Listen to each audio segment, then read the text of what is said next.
हमारे साथ पंडित वल्लभ जी जुड़े हुए हैं। पंडित जी, आज कपाट खोल दिए गए हैं, अब आगे की विधि विधान कैसी होती है पूजा की, आगे और क्या कुछ होगा आज? बहुत सुंदर जिज्ञासा आपने हमारे दर्शकों के लिए दी है।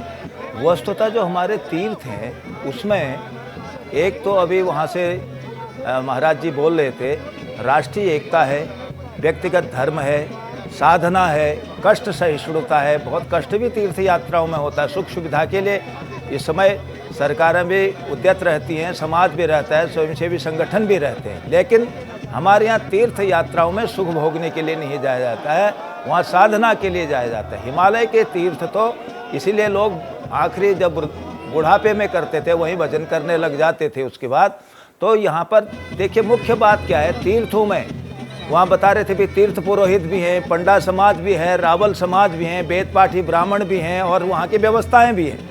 वस्तुतः प्रत्येक तीर्थ में देवता का पूजन, ऋषियों का आराधन तर्पण और अपने पूर्वजों के लिए, उनकी सदगत के लिए, उनकी मुक्ति के लिए वहाँ तर्पण श्राद्ध आदि भी होता है। इसलिए बद्रीनाथ में ब्रह्म कपाली, बद्रीनाथ में आप देखते होंगे गरुड़ चट्टी, हनुमान चट्टी, सारे तीर्थों को होते हुए वहाँ पहुँचते थे लोग। भगवती अलकनंदा में स्नान किया, सूर्य भगवान को अर्घ्य दिया और वहाँ जो ब्रह्म कुंड है, ब्रह्म कपाली है, वहाँ अपने पूर्वजों का स्मरण किया। देखो आज अपने पूर्वजों को लोग भूल रहे हैं। दुनिया भर का जो है पतंगड़ा तो लोग ले करके चल पड़ते हैं, लेकिन अपने पूर्वजों को किसी बच्चे से पूछे तुम्हारे दादा का नाम हो सकता है याद हो, परदादा का नहीं होगा।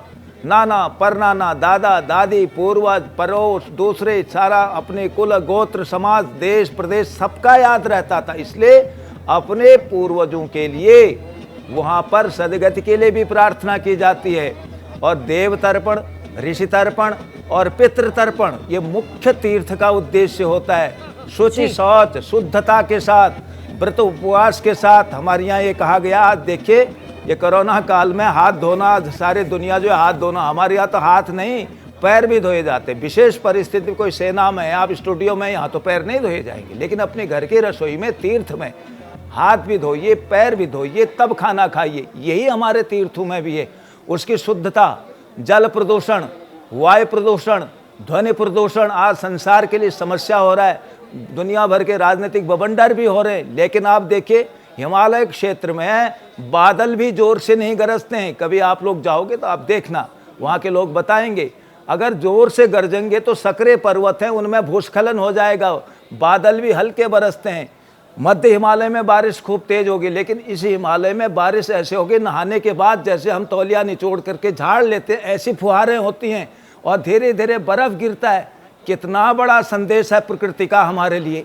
इसलिए ध्वनि प्रदूषण और वायु प्रदूषण, जल प्रदूषण, देखिए हमारे यहाँ क्या है, तीर्थों में जा करके जब हम स्नान करते हैं सबसे पहले उस जल को हम प्रणाम करते हैं और नहाने के बाद जो गीले कपड़े उस जल में निचोड़ते तक भी नहीं है और बाहर आकर के रेत में या खाली जगह कपड़े निचोड़े जाते हैं। साबुन लगाना तो अपराध और पाप माना गया है। इसीलिए पर्यटन के लिए, पर्यटन धार्मिक पर्यटन तो है, केवल मौज मस्ती के लिए तीर्थ का तीर्थाटन बिल्कुल वर्जित किया गया। उससे पुण्य की जगह पाप का भागी बनता है। ये सारा संदेश हमारे इन तीर्थों से प्राप्त होता है। और बद्रिकाश्रम तो हिमालय क्षेत्र में, और ये हम सारा ध्यान रखें जब तीर्थ में भी जाएं, इन सभी बातों का ध्यान रखना चाहिए।